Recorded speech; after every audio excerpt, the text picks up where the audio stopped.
అయితే సంజన గారు ఇప్పుడు పర్టిక్యులర్‌గా మీ పెయిన్ అనేది ఒక డ్రగ్స్ కేస్‌కి సంబంధించి film industry, drugs, celebrities, modelling రంగం, హూ ఈస్ హూ అనే వాళ్ళందరూ అందులో ఇన్వాల్వ్ అవుతున్నారు అనేది ప్రతిసారి ఎప్పుడో ఒకసారి అలా పేర్లు వస్తూనే ఉంటాయి. ఇప్పుడు దర్శన్ కేస్ అనేది కూడా ఒక ఎంటైర్‌లీ డిఫరెంట్ కేస్ కనిపిస్తోంది. అక్కడ వైఫ్‌ని పక్కన పెట్టారు. అక్కడ ఉన్న ఫ్యామిలీని పట్టించుకోకుండా ఇంకొక కో స్టార్‌తో లివింగ్ ఇన్ రిలేషన్‌లో ఉన్నారు. ఇది ఒక ఫ్యాన్‌కి నచ్చలేదు. నచ్చకపోవడంతో ఇంకొక ఫ్యాన్‌ని పిలిచారు. వాళ్ళిద్దరి మధ్య ఫైట్ అయిపోయింది. అక్కడికి దర్శన్ వెళ్లారు. వెళ్ళిన తర్వాత అక్కడ చనిపోయాడు ఆ రేణుకా స్వామి అనేది. సో, ఈ ఎంటైర్ ఎపిసోడ్‌లో ఎక్స్‌ట్రా మ్యారిటల్ అఫైర్ గురించి మాట్లాడుకునే వాళ్ళ గురించి ఎక్కువ వినిపిస్తోంది. ఇప్పుడు ఒక స్టెప్ క్రాస్ అయ్యారు కాబట్టి వచ్చినటువంటి కాన్సీక్వెన్సెస్ ఇవన్నీ అంటున్నారు. ఎలా చూస్తున్నారు దీన్ని మీరు?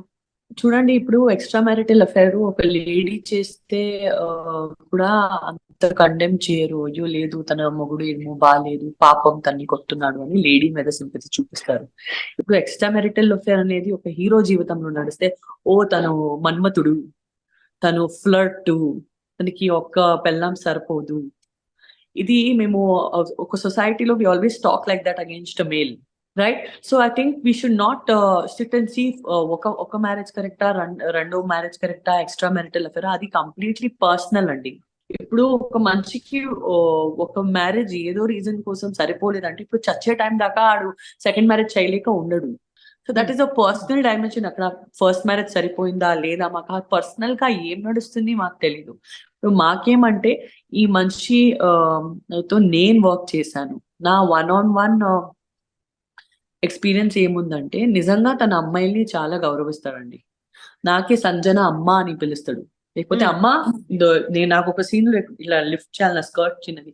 అమ్మ చూడు, టెన్షన్ తీసుకోకు, నేను ఇట్లా పట్టేసి ఇట్లా నేను ఇస్తాను, నీ స్కర్ట్ చాలా నీట్ గా ఉంటుంది, ఏమి టెన్షన్ పడకు. నేనే కొత్త ఆర్టిస్ట్ అప్పుడు, కొద్దిగా ఇట్లా పానిక్ లో ఉన్నాను, ఇంత పెద్ద స్టార్ తో చేస్తున్నానని. సో హ్మ్. ఒకటి మర్యాదగా మాట్లాడడం ఉండొచ్చు ఒక అమ్మాయితో. ఒకటి మనస్ఫూర్తిగా గౌరవించడము. మరి తిన్నావమ్మా, కాఫీ తాగావమ్మా, సంజనాని కూడా పిలవరు. హ్మ్. నేను ఇంకేంటి, ఆ మనిషికి 30 మినిట్స్ కూడా తెలీదు. నాకు అమ్మ అమ్మ అని గౌరవిస్తూ ఫార్మల్ గా మాట్లాడి నీట్ గా షూటింగ్ చేసేసి ఇంటికి వెళ్ళిపోయేవాడు. హ్మ్. నాకు ఇప్పుడు నా కళ్ళు ముందు తెలిసిన వ్యక్తి నాకు తెలుసండి. ఇప్పుడు మీడియాలో ఏమవుతుందంటే, ఇప్పుడు జరిగింది ఇన్సిడెంట్ 100% జరిగిందే. ఇప్పుడు 13 జనాలు చేశారండి. ఇప్పుడు అక్కడ ఎవరు నిజంగా చెయ్యి తీసి కొట్టారు, ఎవరు నిజంగా మర్డర్ చేశారు, ఇది మేము ఇప్పుడే మీడియా ట్రయల్ చేసేసి కన్క్లూజన్ లో వెళ్ళకూడదు. హ్మ్. We have to respect the law and order. ఇంత కష్టపడుతున్నారు మా పోలీస్ వాళ్ళు. ఫస్ట్ ఆఫ్ ఆల్ మా ఇంట్లో మేము సేఫ్ గా కూర్చున్నామంటే దానికి ఒకటే కారణం మా పోలీస్ గారు. Right, the police in the country, the law and order in the country is very strong. వాళ్ళు ఛార్జ్ షీట్ పెట్టడానికి ఆపుదాం, చూద్దాం ఎవరికి ఏమైందో, ఎవరు ఏం చేశారో, ఎవరిది ఏం కాంట్రిబ్యూషన్ ఉన్నదో అని చూసేసి తర్వాత మేము ఒక జడ్జ్మెంట్ కి వెళ్ళాలి. ఇప్పుడే ఈడు ఇలాంటోడు, ఈడు అలాంటోడు, ఈడే చేశాడు, ఆ, ఈడే అహంకారంలో చేశాడు అని. We have no rights to kill the person with allegations. And allegations కూడా ఒక్కసారి రెండుసారి మేము ఆరోపులు వింటే మాకు అది ఆరోపుల్లా ఉంటాయి. ఆరోపణలే మాకు మా చెవిలో 100 టైమ్స్ 200 టైమ్స్ మోగితే, ఒక మనిషి అది ఆరోపం లేదు, ఈడే అపరాధి అని డిసైడ్ అయిపోతాడు. చూసావా ఏం చేశాడు దర్శన్, చూసారా చూసారా ఏం చేశాడు దర్శన్, నిజంగా ఎంత చేశాడు అని అనేది మేము ఇంకా చార్జ్ షీట్ అనేది కోసం వెయిట్ చేయాలి. అండ్ ముందుకు ఏమవుతుందో ముందుకు చూడాలి. సంజన గారు ఇక్కడ ఇంకొక కీలకమైనటువంటి అంశం పవిత్ర గౌడని అబ్యూజివ్ లాంగ్వేజ్ తో వేధించారు, ట్రోల్ చేశారు, లేకుంటే అబ్సీన్ మెసేజెస్ తో పాటుగా ఫొటోస్ కూడా పంపించారు. తను పవిత్ర దర్శన్ కు చూపించింది. Darshan could not tolerate that, దాని వల్ల జరిగినటువంటిది ఇది అని. యూజువల్ గా వచ్చేటువంటి ట్రోల్స్, సోషల్ మీడియాలో వస్తున్నటువంటి అబ్యూజివ్ కామెంట్స్, వీటన్నిటిని ఎట్లా చూస్తున్నారు మీరు? బ్లాక్ అనే ఆప్షన్ ఉంది. హ్మ్. సో ఖచ్చితంగా ఫస్ట్ బ్లాక్ అనే ఆప్షన్ వాడతాను. నాతో ఇది ఒక ఇన్సిడెంట్ 1.5 year బ్యాక్ జరిగింది. 2.5 year back I was pregnant, 6-7 months pregnant.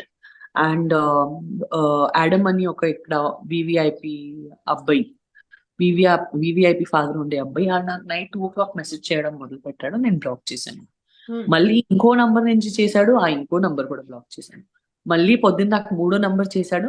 నేను ఫోన్ ఓపెన్ చేస్తే ఫుల్ మెసేజెస్ ఆల్రెడీ ఉన్నాయి. నేను చదివాను, నేను ఏడ్పించాను. ఏడ్చేసాను, ఇదేంటి ఇట్లా పంపిస్తున్నారు, 6-7 months ప్రెగ్నెంట్ ఉన్నాను, ఇంట్లో అందరూ టెన్షన్ అయిపోయారు, ఏమైంది నీకు బాగానే బేబీ అని.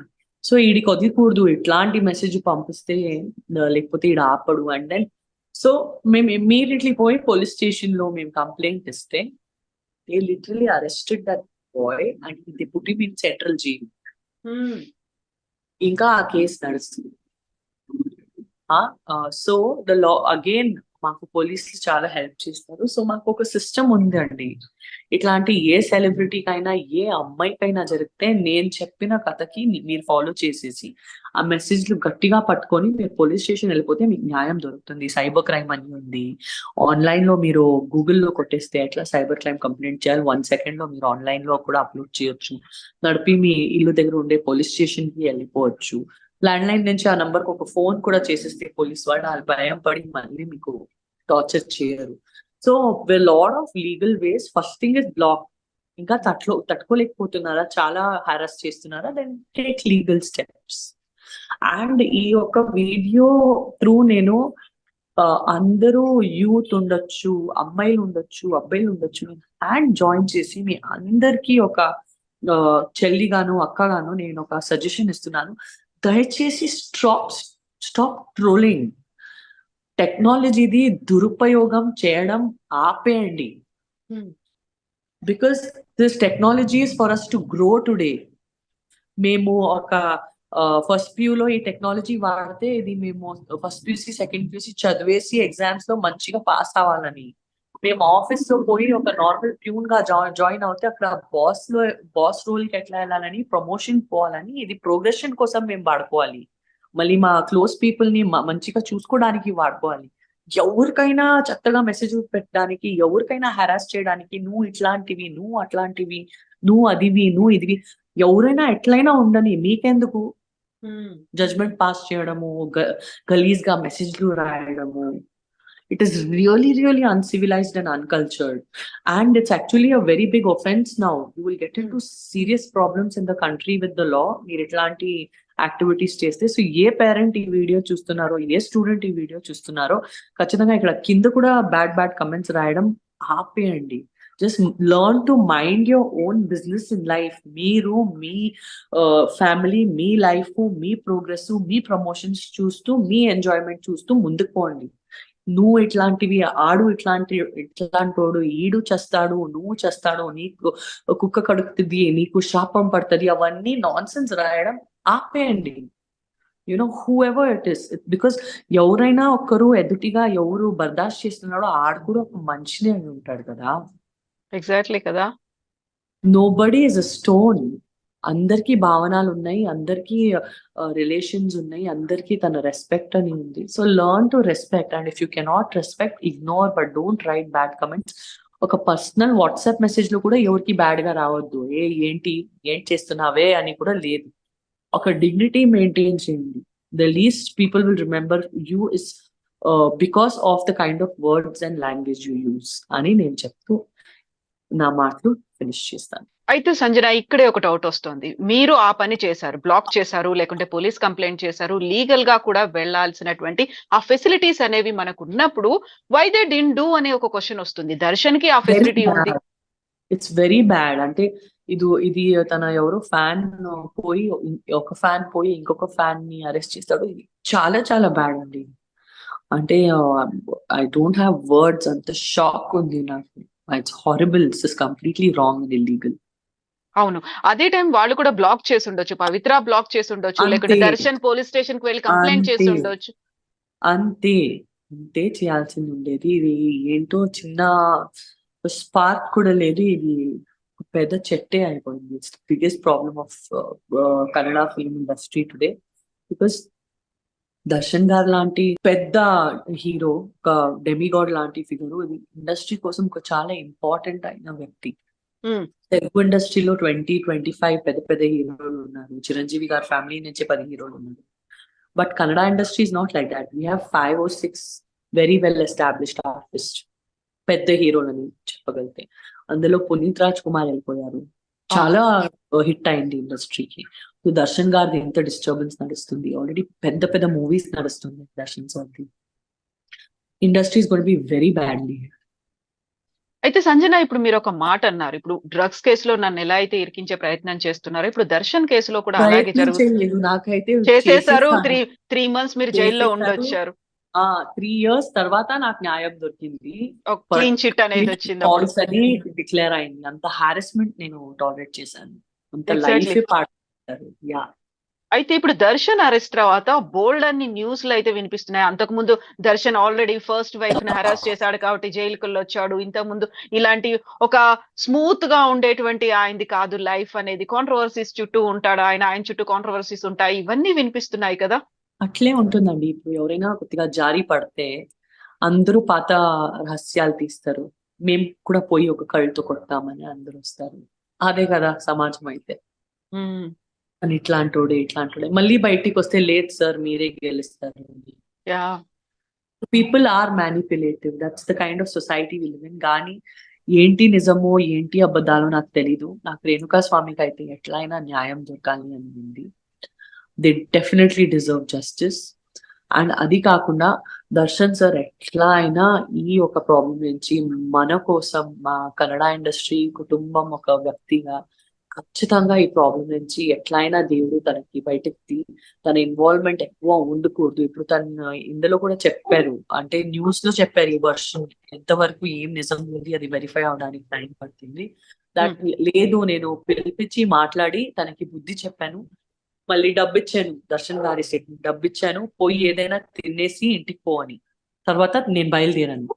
ఇదన్నీ మర్డర్ జరిగింది దాని తర్వాతనే, దానికంటే ముందు కాదు. నా కళ్ళు ముందు ఎవరిని కొట్టలేదు, నా కళ్ళు ముందు ఏమి మర్డర్ జరగలేదని ఇది దర్శన్ గారు ఇచ్చిన న్యూస్ లో స్టేట్మెంట్. సో అది అట్లే అయి ఉండాలి. దర్శన్ గారు ఎట్లయినా ఈ ప్రాబ్లం నుంచి బయటికి రావాలని నేను దేవుడిలో ప్రతిరోజు కోరు. సో ఫిల్మ్ ఇండస్ట్రీ నుంచి సపోర్ట్ అనేది ఎలా ఉంది? దర్శన్ ఈ కేసుకు సంబంధించి అరెస్ట్ అయిన తర్వాత ఒక స్ప్లిట్ కనిపిస్తుందా? సపోర్టింగ్ గా ఉన్నటువంటి వాళ్ళు ఎంతమంది ఉన్నారని అనుకుంటున్నారు మీరు? నాకు లీగల్ గా ఇష్యూ జరిగిందండి. సో నాకు లా తెలుసు. ఒక లెవెల్ కి నేను మీ దగ్గర మీలాంటి ఇంటెలిజెంట్ జర్నలిస్ట్ దగ్గర వచ్చి మాట్లాడితే నాకేమి ప్రాబ్లం కాకూడదు. అది టెక్నికల్ గా రెస్పెక్టింగ్ ద లా ఎట్లా మాట్లాడాలి నాకు తెలుసు. నేను ముందుకు వచ్చేసి మాట్లాడుతున్నాను. అందరూ సైలెంట్ ఉన్నారు, ఎవరు మాట్లాడట్లేదు, ఎవరు సపోర్ట్ చేయట్లేదు. ఎందుకలా? It's scary situation for anyone. మీరైతే journalist, it's your duty. Artist గా అందరూ భయం పడతారు. బట్ మీలాగా బయటకు వచ్చి మాట్లాడిన వాళ్ళు ఇప్పటిదాకా అయితే ఎవరు కనిపించలేదు నాకు. I don't know. Yeah, I take that as a compliment. అవును. So thank you so much Sanjana. మీరు అలాగే బోల్డ్ గా ఇలాగే ఛాలెంజింగ్ రోల్స్ చేస్తూ ఇలాగే ఏమంటారు బయటకు వచ్చి మాట్లాడండి. మీకు మనసులో ఏముందో అది డైరెక్ట్ గా ఇలాగే మాట్లాడుతూనే ఉండండి. లేదండి, నేను మనస్ఫూర్తిగా దర్శన్ సార్ని చాలా గౌరవిస్తాను. నేను ఇక్కడ వచ్చి మాట్లాడానంటే నేను తనకి 3-4 years లో ఒక్కసారి కూడా చూస్తే ఏదో ఒక ఫంక్షన్ లో తను బాగున్నాడు కదా అని చూస్తే నాకు చాలు. ఏమి రోజు తను కలవరు. బట్ నేను మనస్ఫూర్తిగా దర్శన్ గారిని చాలా గౌరవిస్తాను. అందుకే నేను వచ్చేసి మాట్లాడాను, వేరే ఏమీ ఉద్దేశం లేదు. Yes Sanjana, thank you so much Sanjana. Thank you.